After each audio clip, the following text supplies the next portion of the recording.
ಸಂಜೀವಿನಿ reiki ಮತ್ತು ಹೆಪ್ನೋಸಿಸ್ centre. ಯಾವುದೇ ಒಂದು ಅದು ಪೂರ್ವ ಜನ್ಮ ಇರ್ಬೋದು, ಇಲ್ಲ ಪ್ರೇತಾತ್ಮ ಇರ್ಬೋದು, ಅದು ನೆಗೆಟಿವ್ ವೈಬ್ರೇಷನ್ ಇರ್ಬೋದು, ಇಲ್ಲ ಡಿಪ್ರೆಷನ್ ಇರ್ಬೋದು, ಅಥವಾ ಈಗ ಹಲವಾರು ಸಮಸ್ಯೆಗಳಿದೆ. ಈ ಕಿವಿಲಿ ಗುಯಿ ಅಂತ ಸೌಂಡ್ ಬರೋದಿರ್ಬೋದು, ಹಲವಾರು ವರ್ಷ ನಿದ್ದೆ ಬರದೇ ಇರೋಂಥದ್ದಿರ್ಬೋದು, ಅಥವಾ ದೊಡ್ಡ ದೊಡ್ಡ ಕಾಯಿಲೆಗಳಿರ್ಬೋದು. ಇಲ್ಲಿ ಯಾವುದೇ ಒಂದು ಸಮಸ್ಯೆಯಿಂದ ಬಂದರೂ ಸಹ ಇಲ್ಲಿ ರೇಖಿ ಮತ್ತು ಹಿಪ್ನೋಟೈಸ್ ಎರಡೂ ಬೇಕಾಗುತ್ತೆ.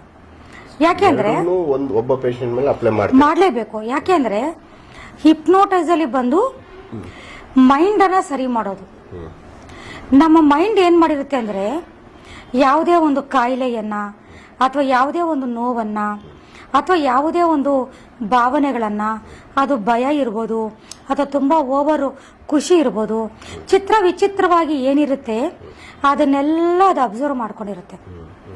ಅಬ್ಸರ್ವ್ ಮಾಡಿಕೊಂಡು ಅದರ ಅನುಭವವನ್ನು ನಮ್ಮ ದೇಹದ ಮೇಲೆ ಅದು ಬೀರ್ತಾ ಹೋಗ್ತಾ ಇರುತ್ತೆ. ಈಗ ಯಾರೋ ಒಬ್ರು ನನಗೆ ಡೈಲಿ ನಿದ್ದೆ ಬರಲ್ಲ ಅಂತ ಬಂದಿರ್ತಾರೆ, ಇಲ್ಲ ನನ್ನ ಕಿವಿಯಲ್ಲಿ ಡೈಲಿ ಸೌಂಡ್ ಬರುತ್ತೆ ಅಂತ ಬಂದಿರೋರು ಇರ್ತಾರೆ. ಆ ಟೈಮಲ್ಲಿ ಏನಂದ್ರೆ ಅವ್ರ ಮೈಂಡ್ ಆ ಥರ ಆಗೋಗಿರುತ್ತೆ. ಅಂದ್ರೆ ಒಂದು ಸಮಸ್ಯೆಯನ್ನ ಪುನಃ ಪುನಃ ರಿಪೀಟ್ ಮಾಡಿ ಮಾಡಿ ಮಾಡಿ ಅದರ ಅನುಭವವನ್ನ ಆ ದೇಹಕ್ಕೆ ಕೊಡ್ತಾ ಹೋಗ್ತಾ ಇರುತ್ತೆ. ಅವಾಗ ಹಿಪ್ನೋಟೈಸ್ ಮಾಡಿದಾಗ ನಾವೇನ್ ಮಾಡ್ತೀವಿ ಅಂದ್ರೆ ಮುಖ್ಯವಾಗಿ ಅವರ ಎಲ್ಲಾ ಚಕ್ರಗಳನ್ನ ನಾವು ಕ್ಲೆನ್ಸ್ ಮಾಡ್ತೀವಿ. ಯಾಕೆ ಚಕ್ರಗಳನ್ನ ಕ್ಲೆನ್ಸ್ ಮಾಡ್ತೀವಿ ಅಂದ್ರೆ ಯಾವುದೇ ಒಂದು ಪೂರ್ವ ಜನ್ಮ, ಪ್ರೇತಾತ್ಮ, ಮಾಟ ಮಂತ್ರ, ಜನಗಳ ದೃಷ್ಟಿ, ಜನಗಳ ಶಾಪ, ಗ್ರಹ ಗತಿಲಿಂದ ಬಂದಿರುವಂತ ಕೆಟ್ಟ ಶಕ್ತಿಗಳು, ಏನಾದ್ರು ದಾಟಿದ್ರೆ ಬಂದಿರುವಂತ ಶಕ್ತಿಗಳು, ಸರ್ಪ ದೋಷಗಳು, ಇವು ಯಾವೇ ಇದು ಸಹ ಅದು ಬಂದು ಸೇರೋದು ನಮ್ಮ ದೇಹದ 8 ಚಕ್ರಗಳಲ್ಲಿ. ಅದೇನಾಗಿರುತ್ತೆ, ಆ ಚಕ್ರಗಳಲ್ಲಿ ಸೇರ್ಕೊಂಡು ಆ ಚಕ್ರಗಳನ್ನ ಏರುಪೇರು ಮಾಡಿರುತ್ತೆ. ಹೌದು. ಮತ್ತೆ ಚಕ್ರಗಳ ಆಕ್ಟಿವಿಟೀಸ್ ಅನ್ನ ಸ್ಟಾಪ್ ಮಾಡಿರುತ್ತೆ, ಅದೇ ಚಕ್ರಗಳನ್ನ ಬ್ಲಾಕ್ ಮಾಡಿರುತ್ತೆ. ನಾವು ಒಂದು ವಿಧಾನದಲ್ಲಿ ಹಿಪ್ನೋಟೈಸ್ ಮಾಡಿದಾಗ ಏನ್ ಮಾಡ್ತೀವಿ ಅಂದ್ರೆ ಅವರ ಮೈಂಡ್ ಮುಖಾಂತರ, ಸಬ್ ಕಾನ್ಶಿಯಸ್ ಮೈಂಡ್ ಅನ್ನ ನಾವು ಆಕ್ಟಿವ್ ಮಾಡಿ ಅವರ ಮೈಂಡ್ ಮುಖಾಂತರ ನಾವೇನ್ ಮಾಡ್ತೀವಿ ಆ ಚಕ್ರಗಳನ್ನ ಪುನಃ ರೀಸ್ಟಾರ್ಟ್ ಮಾಡಿಸ್ತೀವಿ. ಜೊತೆಗೆ ಯಾವ ನೆಗೆಟಿವ್ ಎನರ್ಜಿಯಿಂದ ಯಾವ ಚಕ್ರಗಳು ಬ್ಲಾಕ್ ಆಗಿರುತ್ತೋ ಆ ಚಕ್ರಗಳೆಲ್ಲ ಕ್ಲೀನಾಗಿ ವಾಶ್ ಮಾಡಿಸ್ತೀವಿ. ಮತ್ತೆ ಮೈಂಡ್ಗೆ ಸಜೆಷನ್ ಅನ್ನು ಕೊಡ್ತೀವಿ. ಯಾವ ಒಂದು ಅನುಭವಗಳನ್ನ ಮೈಂಡ್ ರಿಸೀವ್ ಮಾಡ್ಕೊಂಡಿದೆಯೋ ಅದು ದೇಹಕ್ಕೆ ಆಗ್ತಾರ ಅನುಭವವೇ ಹೊರತು ಅದು ಆತ್ಮಕ್ಕೆ ಆಗ್ತಾರ ಅನುಭವ ಅಲ್ಲ. ಇದು ಆತ್ಮಕ್ಕೆ ಆಗ್ತಾ ಇರೋಂಥ ಅನುಭವ ಆಗಿರೋದ್ರಿಂದ ಅದು ಇಲ್ಲಿಗೆ ಸಾಕಾಗಿದೆ, ಈ ದೇಹಕ್ಕೆ ಆ ಅನುಭವ ಸಾಕಾಗಿದೆ ಅಂತ ನಾವು ಸಜೆಷನ್ ಅನ್ನ ಕೊಡ್ತೀವಿ. ಕೊಟ್ಬಿಟ್ಟು ಅದಕ್ಕೆ ಪಾಸಿಟಿವ್ ಥಿಂಗ್ಸ್ ಅನ್ನ ಮೈಂಡ್ಗೆ ಫಿಲ್ ಮಾಡಿ ಅದನ್ನ ನಾವು ರೆಕಾರ್ಡ್ ಮಾಡಿ ಕೊಡ್ತೀವಿ. ಅದನ್ನ ಬೆಳಗ್ಗೆ ಸಾಯಂಕಾಲ ಅವರು ಕೇಳ್ತಾ ಕೇಳ್ತಾ ಕೇಳ್ತಾ ಏನಾಗುತ್ತೆ ಅಂದ್ರೆ ಮೈಂಡು ನೆಗೆಟಿವ್ ಕಡೆಯಿಂದ ಪಾಸಿಟಿವ್ ಕಡೆಗೆ ತಾನಾಗಿ ಅದು ಬಂದ್ಬಿಡುತ್ತೆ. ಯಾಕಂದ್ರೆ ನಮ್ಮ ಮೈಂಡ್ಗೆ ಅಬ್ಸರ್ವೇಷನ್ ಪವರ್ ಜಾಸ್ತಿ ಇರುತ್ತೆ. ಈಗ ಯಾರಾದ್ರೂ ನೋಡಿ ನಮ್ಮನ್ನು ಬಂದು ಕೇಳ್ತಾರೆ, ಒಂದು ಮೂವಿಗೆ ಹೋಗೋಣ ಬಾ ಅಂತ ಕರೀತಾರೆ. ಇಲ್ಲಪ್ಪ ನಾನು ಬರಲ್ಲ, ನನಗೆ ಟೈಮ್ ಇಲ್ಲ ಅಂತೀವಿ. ನಾಳೆ ಬಂದು ಕರೀತಾರೆ, ನಾಳೆನೂ ಏನೋ ಸಬೂಬ್ ಹೇಳ್ತೀವಿ. ಅವರು ನಿರಂತರವಾಗಿ ವಾರ ಬಂದು ಕರೆದಾಗ ನಮ್ಗೆ ಹೌದು ಇಷ್ಟ ಇಲ್ಲ ಅಂದ್ರೂ ನಾವೇನ್ ಮಾಡ್ತೀವಿ, ಫೋರ್ಸಬಲಿ ನಾವು ಹೋಗಕ್ ಒಪ್ಕೊಳ್ತೀವಿ. ಅಂದ್ರೆ ನಮ್ಮ ಸಬ್ ಕಾನ್ಶಿಯಸ್ ಮೈಂಡು ನಮ್ಗೆ ಇಷ್ಟ ಇಲ್ಲ ಅಂದ್ರೂ ಮೂರನೇ ವ್ಯಕ್ತಿ ಯಾರೋ ಕರೆದ್ರು ಅಂತ ಅದು ಚೇಂಜ್ ಆಗಿ ಅವರ ಮಾತನ್ನ ಅದು ಅಬ್ಸರ್ವ್ ಮಾಡಿದಾಗ ನಾವು ಮಲಗಿಸಿ ಸಬ್ ಕಾನ್ಶಿಯಸ್ ಮೈಂಡ್ ಅನ್ನ ಆಕ್ಟಿವ್ ಮಾಡಿ ಅದಕ್ಕೆ ನಾವು ಸಜೆಷನ್ಸ್ ಅನ್ನ ತುಂಬಿದಾಗ ಇನ್ನೂ ಬೇಗ ಅದೇನ್ ಮಾಡುತ್ತೆ, ಅಬ್ಸರ್ವ್ ಮಾಡ್ಕೊಳುತ್ತೆ. ಅದೇನ್ ಮಾಡುತ್ತೆ, ನಾವೇನ್ ಹೇಳಿ ನಾವು ಅದಕ್ಕೆ ರೆಕಾರ್ಡ್ ಮಾಡಿ ಕೊಟ್ಟಿರ್ತೀವೋ ಅದನ್ನ ಮೈಂಡ್ ಫಾಲೋ ಮಾಡಕ್ಕೆ ಶುರು ಮಾಡುತ್ತೆ. ಮೊಟ್ಟ ಮೊದಲನೇದಾಗಿ ಇಲ್ಲಿ ಮೈಂಡ್ ಚೇಂಜ್ ಆಗ್ಬೇಕು. ಮೈಂಡ್ ಚೇಂಜ್ ಆಗ್ಬೇಕು. ಇದು ತುಂಬಾ ತುಂಬಾ ತುಂಬಾ ತುಂಬಾ ಇಂಪಾರ್ಟೆಂಟ್. ಇದು ಅದಕ್ಕೆ ಇಲ್ಲಿ 3 ತಿಂಗಳ ರಿಸಲ್ಟ್ ನಮ್ಮ ಹತ್ರ ಬರ್ತಾ ಇದೆ ಅಂದ್ರೆ ನಾವು ಕೊಡುವಂತಹ ಇಲ್ಲಿ ಟ್ರೀಟ್ಮೆಂಟ್. ಅದಾದ್ಮೇಲೆ ಏನ್ ಮಾಡ್ತೀವಿ, ರೇಖಿಯನ್ನ ಕಂಪಲ್ಸರಿ ನಮ್ಮ ಹತ್ರ ಕಲಿಬೇಕಾಗುತ್ತೆ. ಸೊ ಯಾರೇ ಟ್ರೀಟ್ಮೆಂಟ್ ತಗೊಳಕ್ ಬಂದವರು ಪರ್ಸನಲಿ ಅವರ ರಕ್ಷಣೆಗೋಸ್ಕರ ಅವ್ರು ಕಲ್ತ್ಕೊಳ್ಳೇಬೇಕು. ಸೊ ಅವ್ರೇನಾದ್ರೂ ಬೇರೆಯವ್ರಿಗೂ ಈ ರೇಖೆ ಹೆಂಗೋ ನಾನು ಕಲ್ತಿದ್ದೀನಿ ಅಂತ ಹೇಳಿ ಬೇರೆಯವ್ರಿಗೆ ಚಿಕಿತ್ಸೆಗಳು ಕೊಡೋ ಅಷ್ಟು ಖಂಡಿತ ಕೊಡ್ಬೋದು, ಅಷ್ಟು ಮಾಡ್ಬೋದು. ಇಲ್ಲಿ ಸ್ಟಾರ್ಟಿಂಗ್ ಬೇಸಿಕ್ ಇಂದ ನಾವ್ ಇಲ್ಲಿ ಏನ್ ಫೀಸ್ ಮಾಡಿರ್ತೀವಿ ಆ ಬೇಸಿಕ್ ಕಲ್ತ್ಕೊಂಡ್ರು ಸಹ ಅವರು ಮಾಡ್ಕೋಬಹುದು, ಬೇರೆಯವ್ರಿಗೂ ಸಹ ರೇಖೆಯನ್ನ ಮಾಡ್ಬೇಕು. ರೇಖೆಯನ್ನ ಯಾಕೆ ಕಲಿಬೇಕು ಅಂದ್ರೆ ರೇಖೆ ಬಂದು ಒಂದು ಪ್ರಕೃತಿಯಲ್ಲಿರುವಂತಹ ಒಂದು ಪಾಸಿಟಿವ್ ಎನರ್ಜಿ.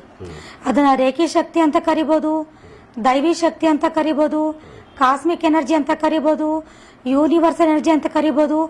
ಟೋಟಲಿ ನಾವು ಪ್ರಪಂಚದಲ್ಲಿ ಪಾಸಿಟಿವ್ ಅಂತ ಏನಿದೆಯೋ ಅದನ್ನ ಜಪಾನಿ ಭಾಷೆಯಲ್ಲಿ ರೇಖಿ ಅಂತಾರೆ ಅಷ್ಟೇನೆ. ರೇಖಿ ಅಂದ್ರೆ ಇದೇನೋ ಒಂದು ಅದ್ಭುತವಾದ, ಇದ್ಯಾವುದೋ ಒಂದು ವಿಚಿತ್ರವಾದ ಒಂದು ಮೂಢನಂಬಿಕೆಗೆ ಸಂಬಂಧಪಟ್ಟಿದ್ದು ಅಥವಾ ವಿಚಿತ್ರವಾದ ಶಕ್ತಿ ಅಲ್ಲ. ರೇಖಿ ಅಂದ್ರೆ ರೇ ಅಂದ್ರೆ ವಿಶ್ವ ಚೈತನ್ಯ ಶಕ್ತಿ, ಕಿ ಅಂದ್ರೆ ಮಾನವನಲ್ಲಿ ಇರುವಂತಹ ಪ್ರಾಣಶಕ್ತಿ ಅಷ್ಟೇ. ಇದು ವಿಚಿತ್ರವಾದ ಪದ ಅಲ್ಲ. ನಾವೇನು ಬ್ರಹ್ಮಾಂಡದ ಶಕ್ತಿ ಅಂತೀವಿ, ನಾವೇನು ಯೂನಿವರ್ಸಲ್ ಎನರ್ಜಿ ಅಂತೀವಿ, ಅದನ್ನೇ ರೇಖಿ ಶಕ್ತಿ ಅಂತ ಕರೆಯೋದು. ಆದ್ರಿಂದ ಇದು ತುಂಬಾ ತುಂಬಾ ಇಂಪಾರ್ಟೆಂಟ್ ಆಗುತ್ತೆ. ಎರಡನ್ನೂ ನಾನು ಸೇರಿಸಿ ಮಾಡೋದ್ರಿಂದ ಇಲ್ಲಿ 3 ತಿಂಗಳ ರಿಸಲ್ಟು ಬಂದೇ ಬರುತ್ತೆ. ಅಂದ್ರೆ ಫಸ್ಟ್ ರೇಖಿ ಕಲಿಬೇಕು, ಅದಾದ್ಮೇಲೆ ಇಲ್ಲ, ಮೊದಲನೇದಕ್ಕೆ ನಾನು ಹಿಪ್ನೋಟೈಸ್ ಮಾಡ್ತೀನಿ. ಹಿಪ್ನೋಟೈಸ್ ಆದಮೇಲೆ ನಾನು ರೇಖಿಯನ್ನ ಹೇಳ್ಕೊಡ್ತೇನೆ. ಆ ರೇಖಿಯನ್ನ ಕಲ್ತಿಲ್ಲ ಅಂದ್ರೆ ಎಷ್ಟು ಸಿಟ್ಟಿಂಗ್, ಯಾವುದೇ ಸೆಂಟರ್ಗೆ ಹೋಗಿ 10 ಸಿಟ್ಟಿಂಗ್ 20 ಸಿಟ್ಟಿಂಗ್ ತಗೊಂಡ್ರು ಸಹ ಹೋಗ್ತಾ ಇರ್ತಾರೆ, ಬರ್ತಾ ಇರ್ತಾರೆ, ದುಡ್ಡು ಕಟ್ತಾ ಇರ್ತಾರೆ, ಬರ್ತಾ ಇರ್ತಾರೆ ಹೊರತು ಪರ್ಮನೆಂಟ್ ಸೊಲ್ಯೂಷನ್ ಸಿಗೋದಿಲ್ಲ. ಸಮಸ್ಯೆ ಮಾತ್ರ ಹಾಗೆ ಇರುತ್ತೆ. ಆ ಟೈಮ್ಗೆ ಅವರು ಹೀಲಿಂಗ್ ಮಾಡ್ಕೊಂಡು ಬರ್ತಾ ಬರ್ತಾ ಒಂದು 3-4 ತಿಂಗಳು ಅವಾಯ್ಡ್ ಇರುತ್ತೆ. ಮತ್ತೆ ಏನಾಗುತ್ತೆ, ಮತ್ತೆ ಪ್ರಾಬ್ಲಮ್ ರಿಕವರ್ ಆಗುತ್ತೆ. ಯಾಕೆ ಅಂದ್ರೆ ಮನುಷ್ಯನ ಆ ಕಾಯಿಲೆಗೆ, ಆ ಸಮಸ್ಯೆಗೆ ಸಂಬಂಧಪಟ್ಟಂತಹ ಚಕ್ರ ಆಕ್ಟಿವ್ ಆಗಿ ಪರ್ಮನೆಂಟ್ ಆಗಿ ಅದು ಆಕ್ಟಿವ್ ಆದಾಗ ಮಾತ್ರನೇ ಅದು ಸಮಸ್ಯೆ ದೂರ ಆಗೋದು. ಒಂದ್ಸರಿ ನಾವು ರೇಖಿ ಕಲ್ತ್ವಿ ಅಂದ್ರೆ ಮೇಡಮ್, ನಮ್ಮ ಜೀವನದಲ್ಲಿ ಇಡೀ ಲೈಫ್ ಲಾಂಗ್ ನಾವು ಅದನ್ನ ಪ್ರಾಕ್ಟೀಸ್ ಮಾಡೋದಾ, ಇಲ್ಲ ಸುಮ್ಮನೆ ಕಲ್ತಿದ್ದೀನಿ ಬಿಡು ಅಂತ ಸುಮ್ಮನೆ ಇದ್ಬಿಟ್ರು ಆಯ್ತಾ? ಪ್ರಾಕ್ಟೀಸ್ ಮಾಡ್ಕೋಬೇಕಂದ್ರೆ ಯಾವ ರೀತಿಯ ಪ್ರೋಸೆಸ್ ಇರುತ್ತೆ? ಎಷ್ಟು ದಿನಗಳವರೆಗೂ ಮಾಡಬೇಕು, ಇಲ್ಲ ಲೈಫ್ ಲಾಂಗ್ ಮಾಡಲೇಬೇಕಾ, ಏನಿರುತ್ತೆ? ಸರ್, ಇಲ್ಲಿ ಯಾವುದೇ ಒಂದು ಕೆಲಸ ಆಗಲಿ ನಾನು ಕಲ್ತಿದ್ದೀನಿ ಅಂತ ಇದ್ರೆ ಏನೂ ಪ್ರಯೋಜನ ಇರೋದಿಲ್ಲ. ಈಗ ನಾನೇನೋ ಒಂದು ಟೈಲರಿಂಗ್ ಕಲ್ತ್ಕೊಂಡೆ, ಬಟ್ಟೆ ಹೊಲಿದ ನನ್ನ ಪಾಡ್ ನಾನು ಸುಮ್ಮನೆ, ನಾನು ಎಷ್ಟೇ ದೊಡ್ಡ ಇನ್ಸ್ಟಿಟ್ಯೂಟ್ಗೆ ಹೋಗಿ ಕಲ್ತಿದ್ರು ಪ್ರಯೋಜನ ಇರೋದಿಲ್ಲ. ಈಗ ನೋಡಿ, ನಾನು ಕಲ್ತು 14-15 ವರ್ಷ ಆಗಿದೆ. ಆದರೂ ಸಹ ನಾನು ಸೆಂಟರ್ ಓಪನ್ ಮಾಡಿರೋದು 2010 ಅಷ್ಟೇ. ನಾನು ಕಲ್ತಿರೋದು 2008-9 ನಾನು ಏನೋ ಕಲ್ತಿರೋದು. ಇವತ್ತಿಗೆ 15 ವರ್ಷ ಆಗೋಯ್ತು. ಇವತ್ತಿಗೂ ನಾನು ಚಕ್ರಗಳನ್ನ ನಾನು ಆಕ್ಟಿವ್ ಮಾಡ್ಕೊತೀನಿ. ಇವತ್ತು ಸಹ ನಾನು ಪಿರಮಿಡ್ ಡೀಲಿಂಗ್ ಮಾಡ್ಕೊತೀನಿ. ಇವತ್ತು ಸಹ ನಾನು ಹಣಕಾಸು ಬರಲಿ ಅಂತ ನಾನು ರೇಖಿಯನ್ನ ಮಾಡ್ತೀನಿ. ಯಾಕೆ ಮಾಡ್ತೀನಿ ಅಂದ್ರೆ, ಇದಕ್ಕೇನು ಬೆಳಗ್ಗೆ 5 ಗಂಟೆಲಿ ಎದ್ದು ಮಾಡಬೇಕು, ಮುಖ ತೊಳ್ಕೊಂಡು ಮಾಡಬೇಕು, ಸ್ನಾನ ಮಾಡ್ಕೊಂಡು ಮಾಡಬೇಕು, ನಾನ್ ವೆಜ್ ಬಿಟ್ಬಿಡ್ಬೇಕು, ಅಥವಾ ಇಂಥ ಟೈಮಲ್ಲೇ ಮಾಡಬೇಕು, ರೂಮಲ್ಲಿ ಬಾಗಿಲು ಹಾಕೊಂಡು ಏಕಾಗ್ರತೆಯಲ್ಲೇ ಮಾಡ್ಬೇಕಂತ ಏನಿಲ್ಲ. 24 hours ಅಲ್ಲಿ ಯಾವಾಗ ನಮಗೆ ಟೈಮ್ ಇದ್ರೆ ಆವಾಗೇ ಮಾಡ್ಬೋದು.